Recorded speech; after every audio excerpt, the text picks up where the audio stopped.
everyone, I'm Kate from SEON, and today we're here at Untold Stories conference in Budapest. It's startup founders-centric gathering of all the talents here in Budapest in Hungary, and we're gonna talk to them, get to know their untold stories, and maybe reveal their secrets. So bear with us and let's go explore the venue. We're now in the main hall where all the conversations, all the untold stories are happening. Today our CFO Yanni and our SEON co-founder Tamas are talking today, so let's go and check it out in a big and small hall, and it's supposed to be interesting, so let's discover. I'm going to ask specific questions and things that hopefully will be useful for them, because building a company is really, really hard. Scaling a company is really, really freaking hard, right? And now you guys went from 2 to 300. This is over what time frame? 5 years. 5 years, a bit less, yeah. But when did your hypergrowth actually happen? I think during the pandemic. So you crashed it during the pandemic? Yeah, we went from 20 people as of almost 3 years ago to 50 by the end of that year, and from 50 to 150, and then 150 to 300 by now. So for anyone who's in this room, maybe you can give a quick recap of when you started. What was the original story that actually your founder story? Just why the hell are you doing this? Why did you start this thing? Yeah, so essentially my co-founder and myself were working on a crypto exchange back then when crypto was nothing as big as now. So we have realized the fastest way to accept payments will be to process card payments, which are real time. But then also we have seen a number of fraudulent transactions on our platform. And then we tried to adopt a tool from the market, but most of those solutions were really enterprise focused, long sales cycle, no pricing, no trial on the website. And we have decided to build our own in-house tool, and then pivoted to SEON, and then raised funds, and then built a tool for any online business. And so you basically built it for yourself, right? Yes. You built it to basically scratch your own itch, which is usually the best way to do these things. Yeah. We have started really deep research for months, and we have registered to different dark web forums and looked at what kind of tools and what methods fraudsters are using in order to gain financial advantages for themselves. So it was really interesting, and then that's why we also decided to build a tool, because we just fell in love with the space, which is not actually very sexy for most of the people out there, but we thought that since it's a struggle for many online businesses, and then we need to create a mission around this.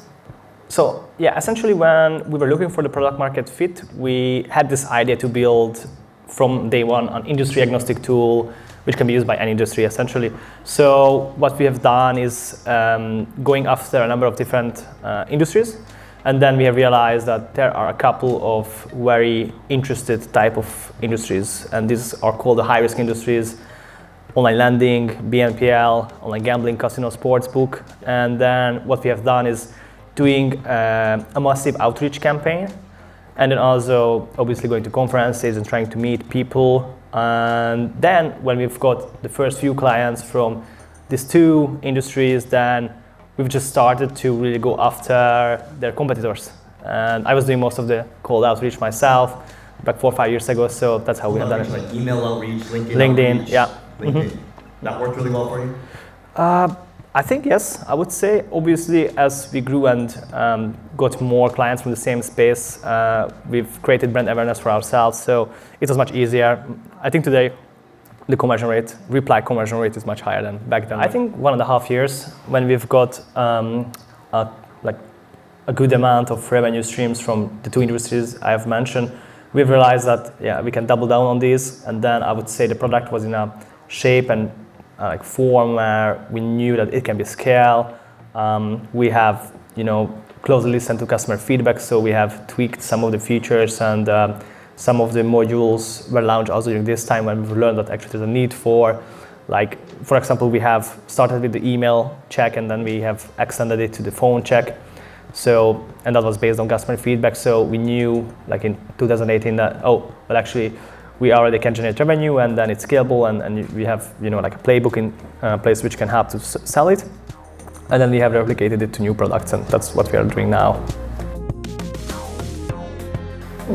The way I would traditionally, categorize stages is, yes, we have the pre-seed, seed, Series A, Series B, whatnot. But how I would look at it when you would need a finance person is when you get traction first up. So if you already have revenue going, that means that you probably need to have someone.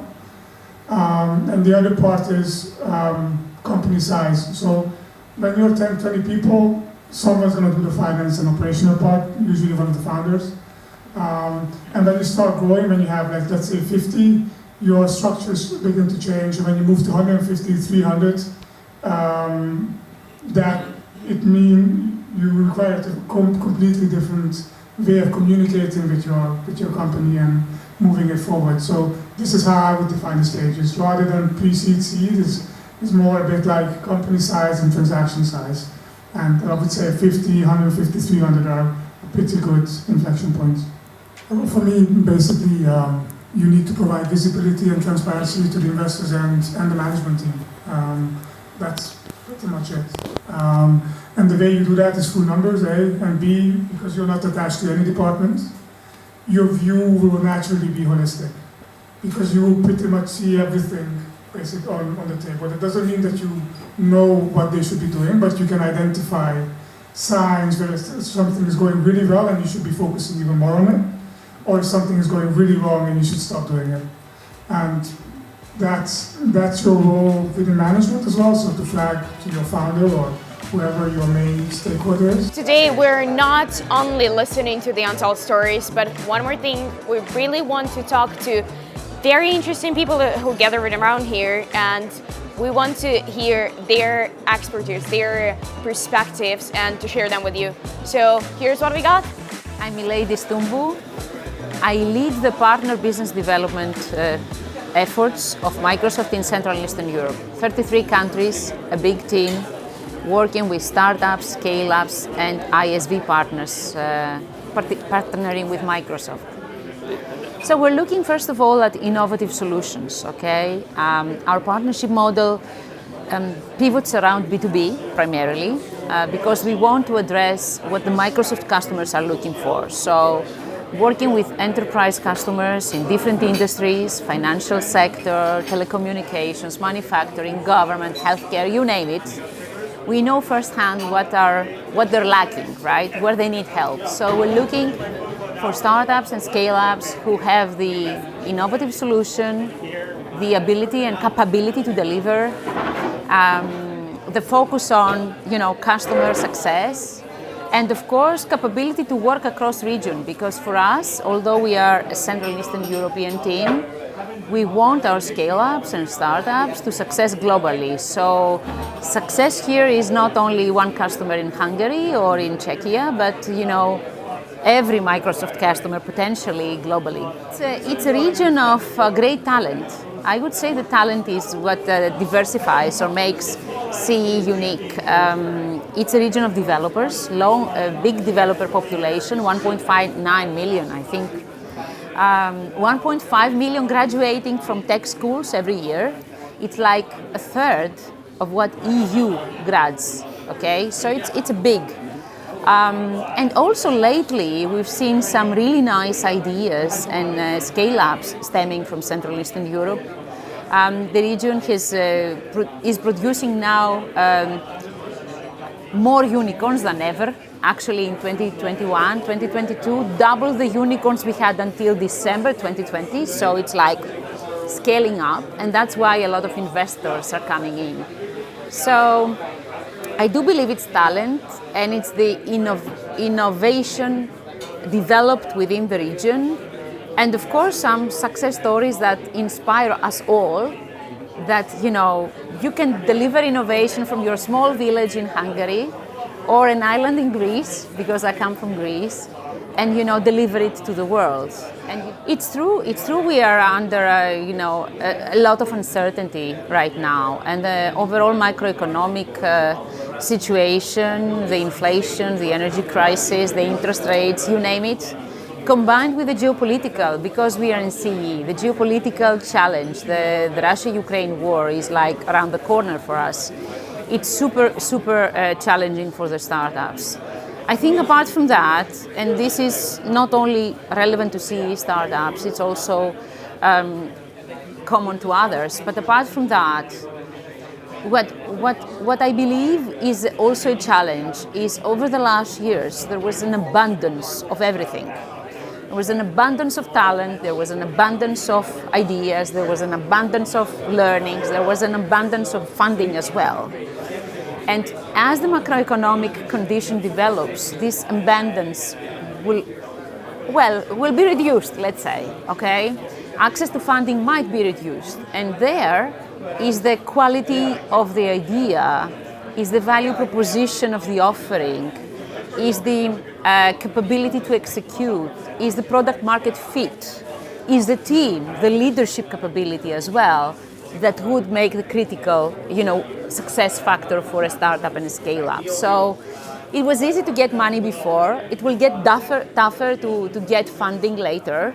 So I think, this is the biggest challenge now, getting out from being used to abundance to investors who will be more selective, and we need to make sure that we are ready for that.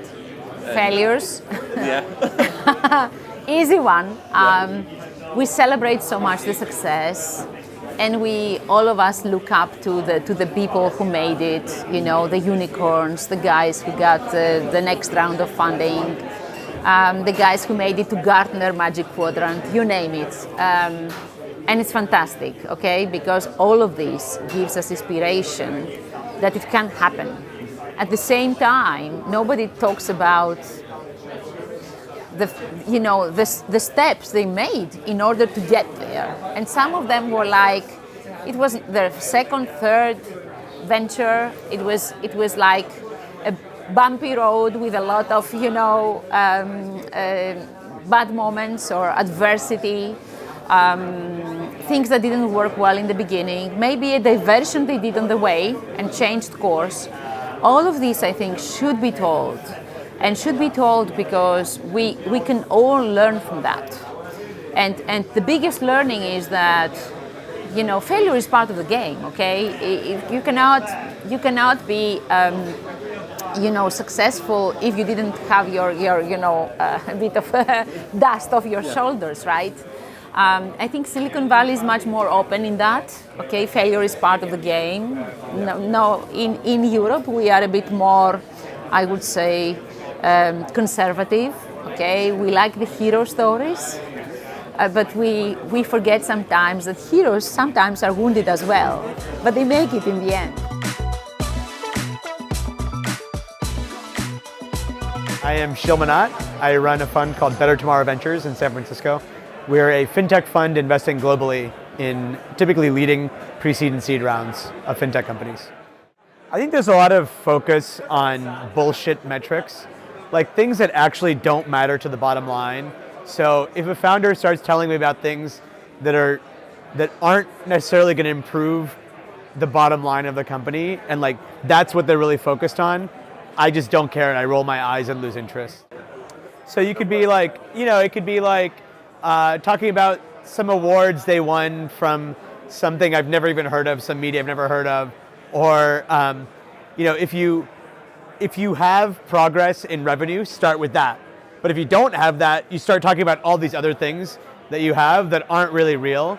And I want to know about things that are real and actually building the business up. I think there's a lot of challenges in building a startup, and everybody's sort of always under the mindset of like, I'm killing it, I'm always killing it, like everything's going so great.